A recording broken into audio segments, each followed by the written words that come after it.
Hello everyone, I am Hardik Shetha from Saraswat international academy Vapi.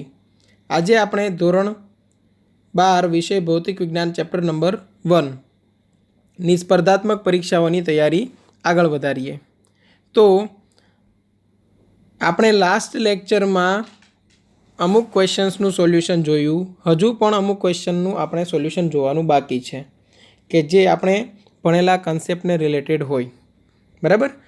તો આજે અમુક ક્વેશ્ચનનું સોલ્યુશન આપણે જોઈએ. પહેલો ક્વેશ્ચન છે, આકૃતિમાં દર્શાવ્યા પ્રમાણે, બરાબર, આકૃતિમાં બતાવ્યા અનુસાર એ અને બી પર અનુક્રમે -q અને +q વિદ્યુતભારથી એક વિદ્યુત ડાયપોલ બનેલ છે. જો અહીંયા આકૃતિમાં તમને દેખાશે એ અને બી બિંદુ પાસે -q અને +q વિદ્યુતભારથી બનેલી ડાયપોલ છે. એટલે અહીંયા -q વિદ્યુતભાર છે તો અહીંયા +q વિદ્યુતભાર છે. ઓકે. એ બી બરાબર 2a અંતર છે, એટલે આ બાજુનું અંતર એ થયું, આ બાજુનું અંતર એ થયું, ટોટલ અંતર 2a છે. ઓ એ ડાયપોલનું મધ્યબિંદુ છે. ઓપી એ બીને લંબ છે. ઓ ડાયપોલનું મધ્યબિંદુ છે અને આ રેખા છે એ બીને લંબ છે. અને ઓપી ડેશ એ પણ એ બીને લંબ છે. ઓ થી પી ડેશ એટલે આટલું અંતર, આ પણ એ બીને લંબ છે.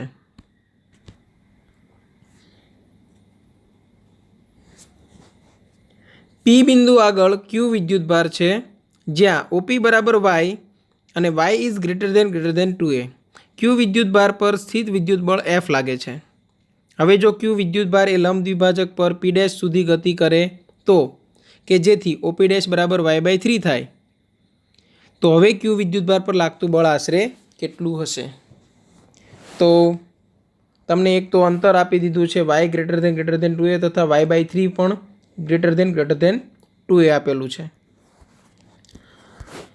તો આવી કન્ડિશનમાં આપણે સૌથી પહેલાં લઈએ પી બિંદુ પર લાગતું બળ. પી બિંદુ પાસે ક્યુ વીજભાર પર લાગતું બળ. તો F બરાબર શું લખી શકાય? Q ઇન્ટુ વિદ્યુત ક્ષેત્ર E. ચલો, વિદ્યુત ક્ષેત્ર E વિષુવ રેખા પર એ પણ અંતર R ગ્રેટર દેન a હોય ત્યારે શું લાગે?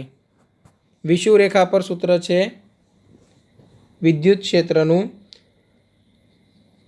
KP/y³, પણ માઇનસમાં, કેમ કે વિદ્યુત ડાયપોલની વિરુદ્ધમાં આપણે અત્યારે મૂલ્યની જરૂર છે એટલે ખાલી લખીએ KP/y³. બરાબર. આ Fનું સમીકરણ મળી ગયું. ચલો, સમીકરણ 1.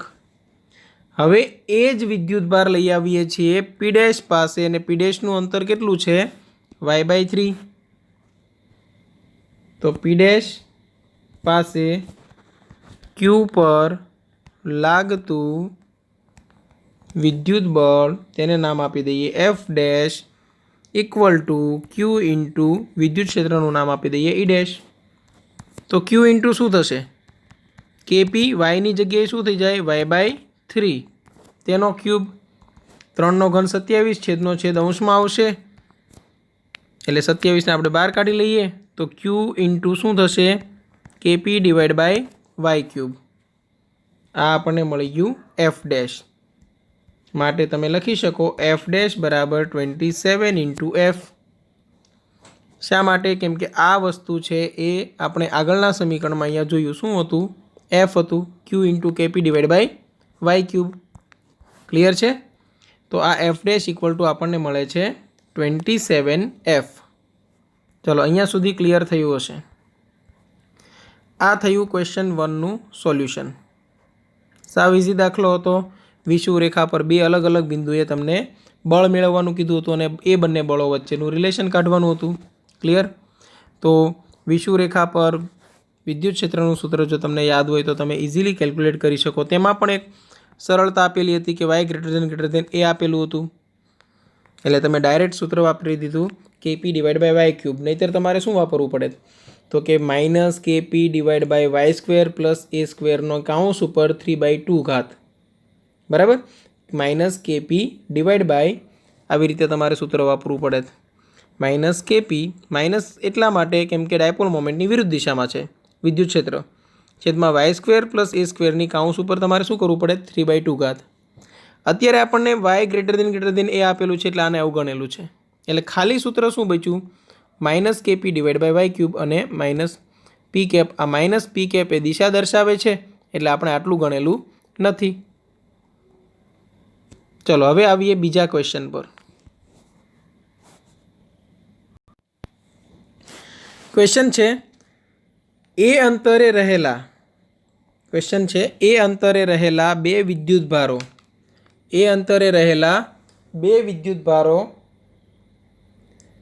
Q1 અને Q2 છે. તેમની વચ્ચે B જાડાઈનો અને K ડાઇલેક્ટ્રિક અચળાંકવાળો પદાર્થ રાખવામાં આવે તો તેમની વચ્ચે લાગતું વિદ્યુત બળ ખાલી જગ્યા થશે. ચલો બે વિદ્યુત ભારો જો કન્ડિશન શું આપેલી છે એ સમજજો. એક વિદ્યુત ભાર અહીંયા છે Q1, બીજો વિદ્યુત ભાર અહીંયા છે Q2 અને એ બંને વચ્ચેનું અંતર કેટલું છે?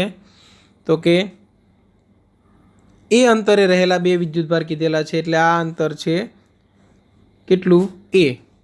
હવે વચ્ચે એક B જાડાઈનો આપણે સ્લેબ મૂકીએ છીએ. વચ્ચે B જાડાઈનો ડાઇલેક્ટ્રિક સ્લેબ મૂકવામાં આવે છે એટલે ધારો કે આવો કંઈક હશે. બરાબર, આ ડાઇલેક્ટ્રિક સ્લેબ મૂકી દીધો જેનો ડાઇલેક્ટ્રિક અચળાંક છે K.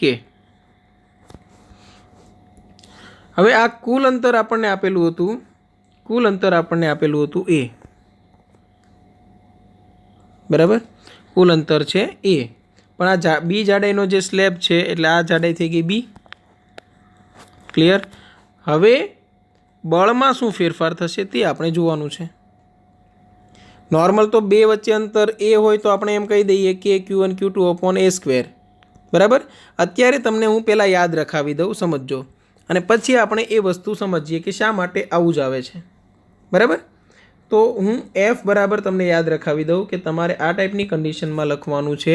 પહેલાં લેવાનું છે અસરકારક અંતર. સમજજો, અસરકારક અંતર r બરાબર, ચલો બંને વચ્ચેનું અંતર કેટલું છે?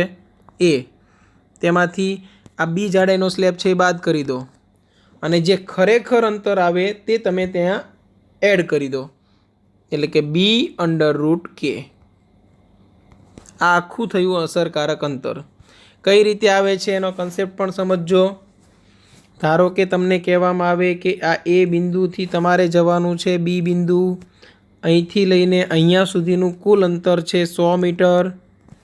બરાબર, અહીંથી લઈને અહીંયા સુધીનું કુલ અંતર છે 100 મીટર. બીજી વખત તમે શું કરો છો? આવી રીતે કંઈક બીજો રસ્તો પસંદ કરીને જાઓ છો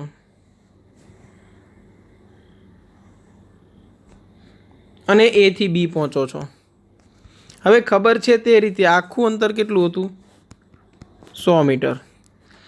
આ વચ્ચે આટલો રસ્તો ખરાબ છે, ડાયવર્ઝન આવી ગયું સમજો. તો આ અંતર હતું ધારો કે 20 મીટર. તેની જગ્યાએ તમે આટલું અંતર કાપી લીધું, આ વધારાનું અંતર. આ ગોળાઈનું અંતર છે ધારો કે 40 મીટર. 40 નહીં, આપણે 50 મીટર રાખીએ. ચલો, તો તમે કાપેલું કુલ અંતર કેટલું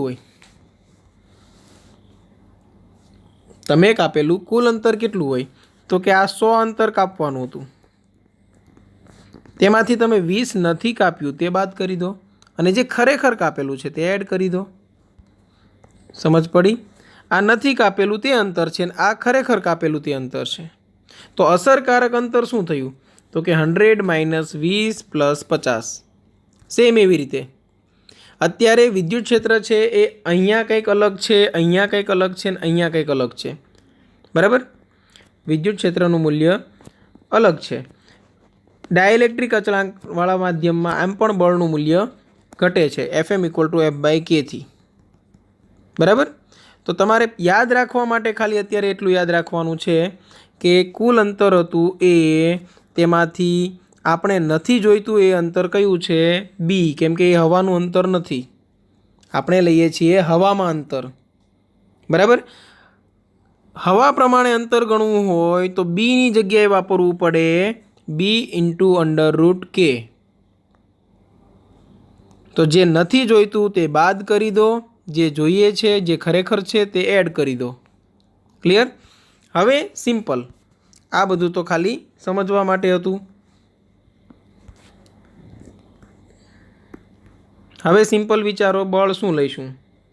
તો F ઇક્વલ ટુ લઈશ કે Q1 Q2. હવે Q1 Q2માં એઝ ઇટ ઇઝ તમે અહીંયા મૂકી દો Q1 Q2 છેદમાં તમે શું કરવાના છો? R². હવે કેનું મૂલ્ય 1/4πε0 મૂકી શકું? તમે એમ કહેશો વચ્ચે તો સર માધ્યમ છે તો માધ્યમની પરમિટિવિટી આવે, પણ એ માધ્યમની પરમિટિવિટીને દૂર કરીને શૂન્યાવકાશની પરમિટિવિટી મૂકવા માટે જ આપણે આ અંતરને અસરકારક અંતર તરીકે લીધેલું છે. એટલે ઇન્ટુ આવશે Q1 Q2 divide by a - b plus b√k². હવે તમે ચેક કરી લો આન્સર શું છે, પછી આપણે સમજીએ કે આવું શા માટે. બરાબર, પહેલાં આપણે આન્સર ચેક કરી લઈએ. આ શોર્ટકટ છે એમ સમજી લો. તો 1/4πε0 Q1 Q2 a - b plus b/√k. D option તો નથી, અહીંયા b√k એટલે સી ઓપ્શન રાઈટ છે. જુઓ,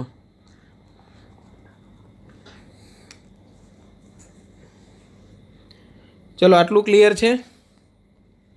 હવે સમજીએ શા માટે આવે.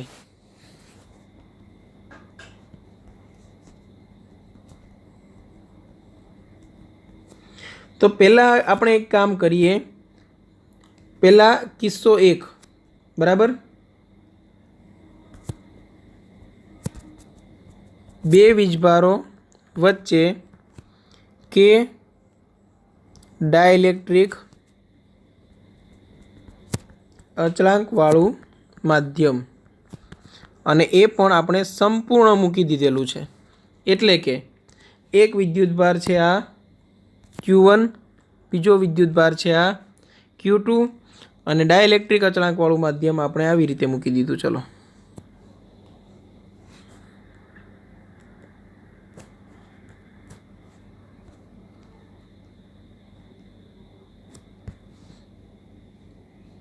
તો આપણે F બરાબર શું લઈએ છીએ?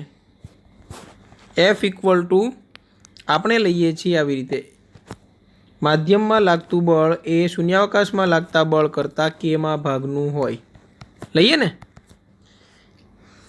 તો પછી આ લખીશું કે Q1 Q2 છેદમાં R² ઇન્ટુ કેપિટલ કે. આ કે છે એ શું છે સમજો, એ કુલમનો અચળાંક છે સ્મોલ કે. બરાબર, ટૂંકમાં R² સમજો, માધ્યમમાં જ્યારે બળ લાગતું હતું ત્યારે તમે F બરાબર લેતા હતા કે Q1 Q2 અપોન R². શૂન્યાવકાશ માટે બળનું સૂત્ર હતું કે Q1 Q2 divide by R². એ જ સૂત્રમાં માધ્યમ જ્યારે આવી ગયું ત્યારે R² જગ્યાએ આવી ગયું R² ઇન્ટુ કે. બરાબર, તો હું આને આવી રીતે લખી શકું કે Q1 Q2 અપોન R√k². બરાબર, R√k². તો આ શું થઈ ગયું? અસરકારક અંતરનો વર્ગ. બરાબર, શા માટે? કેમ કે પહેલાં આપણે લેતા હતા R², હવે આવી ગયું R√k². જો તમે અહીંયા શૂન્યાવકાશ પ્રમાણે કુલમનો અચળાંક રાખવા માગતા હો તો. બરાબર, તો અહીંયા લખશો અહીં R ઇન્ટુ √k. બરાબર, એ શું થઈ ગયું? એ અસરકારક અંતર છે. આટલું ક્લિયર હશે તો પછી આગળ વધી શકાય. આપણે બીજો કિસ્સો છે એને ધ્યાનમાં લઈ શકાય. બરાબર,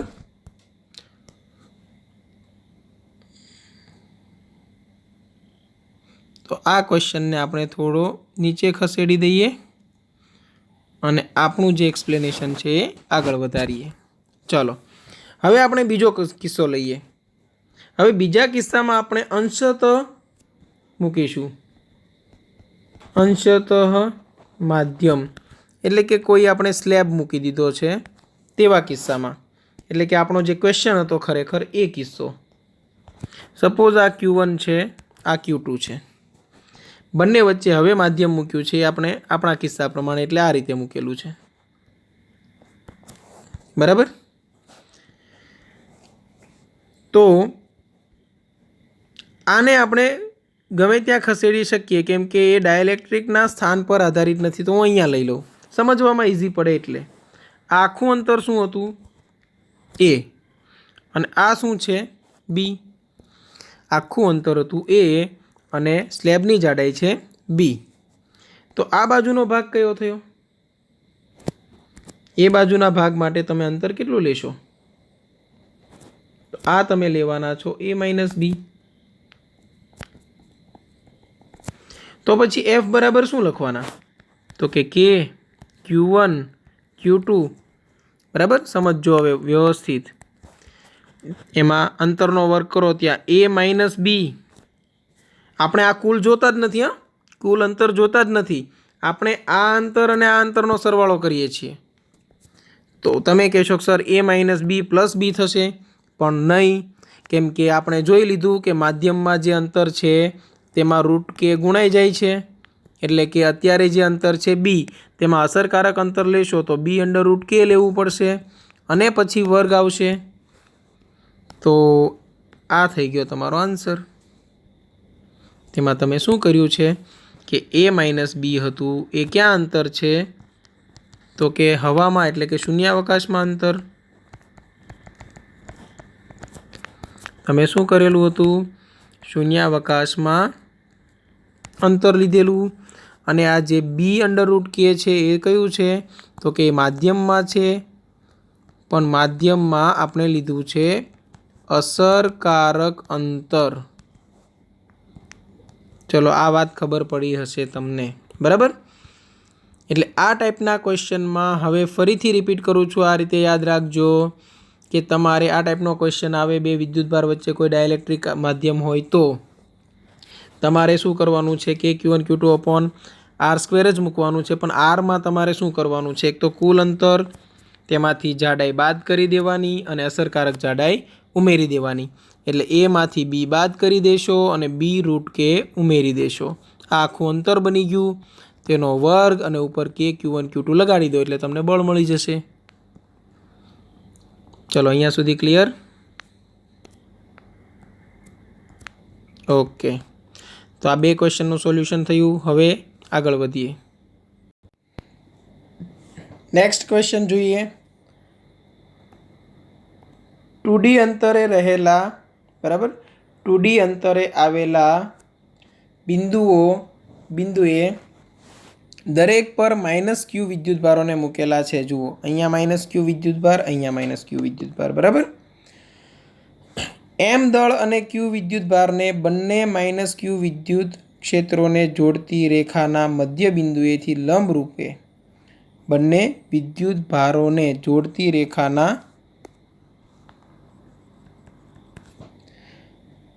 મધ્ય બિંદુએથી લંબ રૂપે x અંતરે આકૃતિમાં બતાવ્યા પ્રમાણે મૂકેલ છે. M દળ અને Q વિદ્યુતભાર. ચલો, આ Q વિદ્યુતભાર છે તેનું દળ શું છે? M. એને અહીંયા મૂકેલો છે ક્યાં? બે વિદ્યુતભારોને જોડતી રેખાના મધ્ય બિંદુથી x જેટલા લંબ અંતરે. ક્લિયર છે? ચલો, તો Q વિદ્યુતભાર એ t બરાબર ખાલી જગ્યા આવર્તકાળ સાથેની સરળ આવર્ત ગતિ કરશે. તેમાં તમને 4 ઓપ્શન આપેલા છે, સરખા જેવા લાગે છે, બરાબર. તો સરળ આવર્ત ગતિ માટે તમે શું કરશો? F બરાબર kx જેવું સૂત્ર સાબિત કરશો. અને પછી આવર્તકાળનું સૂત્ર તમને ખબર છે 2π√m/k. આ k શું હશે? તો કે બળ અચળાંક, બરાબર. કુલમનો અચળાંક નહીં, યાદ રાખજો, બરાબર. એટલે કોઈ પણ એક અચળાંક હશે. તો એ સાબિત કરવા માટે આપણે Q પર લાગતા બળો વિચારીએ.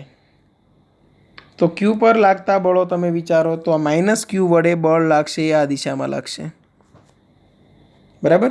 એટલે -Q વડે જે બળ લાગશે તે આ બે વિદ્યુતભારોને જોડતી રેખામાં અને આકર્ષી બળ છે એટલે આ દિશામાં લાગશે. અને અહીંયા ધારો કે આપણે ખૂણા લઈ લઈએ થીટા, તો આ બાજુનો જે બળનો ઘટક હશે એ F cos θ થશે. આ જે x અંતરે હું દર્શાવું છું તેની વાત કરીએ તો આ બાજુના બળનો ઘટક થશે એ F cos θ થશે. આ બાજુના બળનો ઘટક છે તે F sin θ થશે.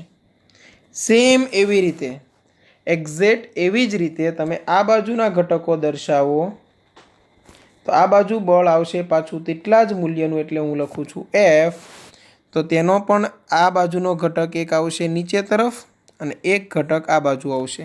આ બાજુ આવશે એ F sin θ, આ બાજુ આવશે તે F cos θ. બે F cos θ ભેગા થાય છે એટલે હું ડાયરેક્ટ કરી દઉં છું 2F cos θ.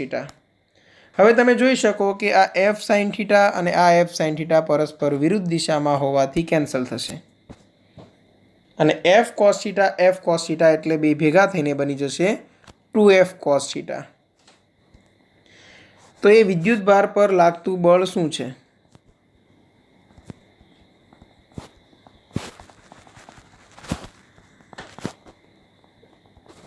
A F equal to અથવા તો F ડેશ નામ આપી દો, ઇક્વલ ટુ થશે 2F cos θ. હવે 2 F શું થશે? K Q1 Q2 એટલે Q સ્ક્વેર છેદમાં અંતરનો વર્ગ. આ અંતર શું થાય? તો અંતર થશે root x square plus d square. પાયથાગોરસના પ્રમેય પ્રમાણે આ ત્રિકોણ વિચારો, બરાબર. તો આ બાજુનું અંતર અહીંયા તમને આપેલું છે x અને પેલું d, બરાબર. તો 2kq square upon under route x square plus d square અથવા તો D square plus x square, તેનો શું થશે? કાઉન્સ ઉપર વર્ગ. ક્લિયર? cos θ બરાબર પાસેની બાજુ છેદમાં કર્ણ, પાસેની બાજુ આ x અને કર્ણ અહીંયા જે છે તે under route D square plus x square. તો અહીંયા થશે x upon under route D square plus x square. હવે આ થશે 2kq સ્ક્વેર એક્સ છેદમાં ડી સ્ક્વેર પ્લસ એક્સ સ્ક્વેરની અહીંયા જુઓ એક ઘાત, કેમ કે વર્ગમૂળ અને વર્ગ દૂર થશે ને ત્યાં 1/2 ઘાત એટલે કે 1 + 1/2 ઘાત. તો આ થઈ ગયું 2kq સ્ક્વેર એક્સ, બરાબર. 2kq સ્ક્વેર એક્સ છેદમાં ડી સ્ક્વેર પ્લસ એક્સ સ્ક્વેરની શું ઘાત થશે? 3/2 ઘાત. હવે તમને એક શરત આપેલી છે x greater than d. જોઈ લઈએ, એક વખત ચેક કરી લઈએ. નહીંતર પાછી x લેસ ધેન d આપેલી છે, બરાબર. શરત આપેલી છે શું છે? x less than d. તો તેના માટે તમે અત્યારે અહીંયા x ને અવગણી શકો એટલે તમારો આન્સર બનશે f dash equal to 2kq square x છેદમાં x નો વર્ગ અને તેની 3/4 ઘાત. સોરી, x ને તો અવગણીએ છીએ એટલે d નો વર્ગ છે એની 3/4 ઘાત. બે કેન્સલ એટલે d ક્યુબ થઈ જશે, બરાબર. અહીંયા જો f ચલે છે x, ખબર પડી ગઈ? f ચલે છે x અને દિશા કઈ છે સમજો. જ્યારે સ્થાનાંતર ઉપર તરફ હતું ત્યારે બળ જુઓ નીચે તરફ લાગે છે એટલે સ્થાનાંતરની વિરુદ્ધ દિશામાં બળ લાગે છે. તેનો મતલબ કે આ સરળ આવર્ત ગતિ થાય છે. હવે તમે શું કરશો? f dash equal to kx સાથે સરખાવતા, f dash equal to kx સાથે સરખાવતા k બરાબર મળશે 2kq square upon D cube. એમાં આ યાદ રાખજો, આ શું છે? તો કે આ જે k છે એ બળ અચળાંક છે. આપણે એને કેપિટલ k થી દર્શાવી દઈએ, નહીંતર પાછું કન્ફ્યુઝન થશે. બંને સ્મોલ k કેન્સલ કરી નાખશું, પછી પાછા વિચારશું કે હવે આપણે મેળવવાનું શું હતું, બરાબર. ચલો, આવર્તકાળનું સૂત્ર શું છે? સરળ આવર્ત ગતિ કરતા દોલક માટે આવર્તકાળનું સૂત્ર શું છે? આવર્તકાળનું સૂત્ર છે 2π √m/k. તો અહીંયા થશે 2π √, ચલો m શું થશે? દળ આપેલું છે એ m જ આપેલું છે. k ની જગ્યાએ શું લખશો? 2kq square / d cube.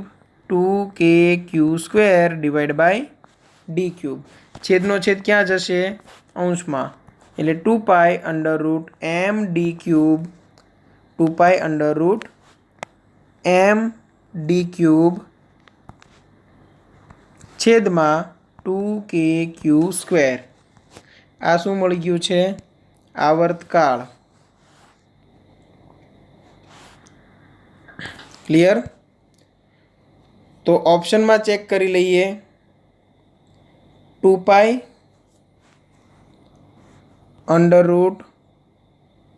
√m d³ divide by 2kq². અહીંયા ઓપ્શન એ આન્સર છે, એ રાઈટ છે. ક્લિયર? તો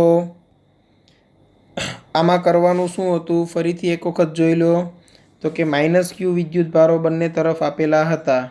-q વિદ્યુતભારો બંને તરફ આપેલા હતા. +q વિદ્યુતભાર અને m દળ ધરાવતો એક કણ ત્યાં તમે મૂકેલો છે. એટલે એક બળ લાગ્યું આ દિશામાં આ -q વિદ્યુતભાર વડે, એક બળ લાગ્યું આ દિશામાં આ -q વિદ્યુતભાર વડે. બરાબર? આ બાજુ -q વિદ્યુતભાર આવશે. આકૃતિમાં આપણે ભૂલથી પ્લસ કરેલું હતું. બરાબર? ઓકે. એટલે બંને બળો માટે તમે શું કર્યું? પછી ઘટકો લઈ લીધા, કોસ ઘટક અને સાઇન ઘટક. જેમાંથી સાઇન ઘટકો કેન્સલ થયા અને કોસ ઘટકોનો સરવાળો થયો. ઓકે, કોસ ઘટકોનો સરવાળો થયો. પછી આપણે શું કર્યું? તો કે કુલ બળ તમને શું મળી ગયું? 2F cos θ, તેમાં 2 એઝ ઇટ ઇઝ kq². અંતરનો વર્ગ. હવે બે વિદ્યુતભારો વચ્ચેનું અંતર એટલે કે આ q અને આ -q વચ્ચેનું અંતર આખું થાય. એ તમે આ ત્રિકોણની મદદથી મેળવી લીધું. તો આ અંતર તમને શું મળ્યું? √d² + x². √d² + x². Clear? અને તેનો પાછો આપણે શું કરી દીધો? વર્ગ. cos θ બરાબર શું કર્યું? તો કે આ પાસેની બાજુ છેદમાં આ કર્ણ. તો પાસેની બાજુ x છેદમાં કર્ણમાં √d² + x². પછીનું સ્ટેપ આપણે શું કરેલું છે? 2kq²x as it is. અહીંયા જુઓ, વર્ગ નીકળી ગયો, વર્ગ અને વર્ગમૂળ નીકળી ગયો એટલે એક ઘાત છે, અને અહીંયા વર્ગમૂળ એટલે 1/3 ઘાત છે. બેનો સરવાળો કરી દીધો એટલે 1 + 1/2. d² + x² ની 1 + 1/2. હવે આપણને અહીંયા શરત આપેલી છે x << d માટે. તો x << d માટે સરવાળા અને બાદબાકીમાં d ની સાપેક્ષે તમે x ને અવગણી શકો. એટલે આમાંથી આપણે x ને દૂર કરી દીધો. બરાબર? તો પછી બચ્યું શું? 2kq² / d³ × x. એટલે અહીંયા આટલો ભાગ અચળ છે અને x સ્થાન છે તે બદલાય છે. ક્લિયર? આટલો ભાગ અચળ છે અને x સ્થાન છે એ બદલાય છે. એટલે આપણે શું કીધું? f ચલે છે x. ચલો, f ચલે છે x. f ચલે છે x. તો પછી આ જે બાકીનું જે ભાગ બચેલો છે એ શું કહેવાય? અચળ. બરાબર? એટલે f બરાબર kx સાથે સરખાવી દીધા તો આપણને અચળ પદ મળી ગયું 2kq² / d³. પછી આવર્તકાળમાં મૂકી દીધું t = 2π √m/k. 2π √m, k ની જગ્યાએ 2kq² / d³. d³ છે છેદનો છેદ અંશમાં ગયો અને આ રીતે આપણો આન્સર આવી ગયો. બરાબર? ઓકે. એટલે આ ટાઈપના કોઈ પણ ક્વેશ્ચનમાં તમારે સૌથી પહેલાં f = kx પ્રમાણ લાવવાનું, જેમાં આ બાજુનું પદ અચળ હોવું જોઈએ અને એક ચલ સંખ્યા હોવી જોઈએ જે કેન્દ્રથી અંતર હોય. ક્લિયર? એટલે આપણો આન્સર આવેલો છે ડી, 2π √m d³ / 2kq². તો આજે જે ક્વેશ્ચન્સ કરેલા છે તેમનું એક વખત રિટર્ન એક વર્ક કરીને રિવિઝન કરી લેવું, અને કોઈ પણ ડાઉટ હોય તો તમે કોન્ટેક્ટ કરી શકો છો. નેક્સ્ટ ક્લાસમાં આપણે આગળની થિયરી આગળ વધારીશું. બરાબર? થિયરી આગળ વધારીશું, સાથે સાથે તેને રિલેટેડ ક્વેશ્ચન્સનું સોલ્યુશન જોઈશું. Thank you.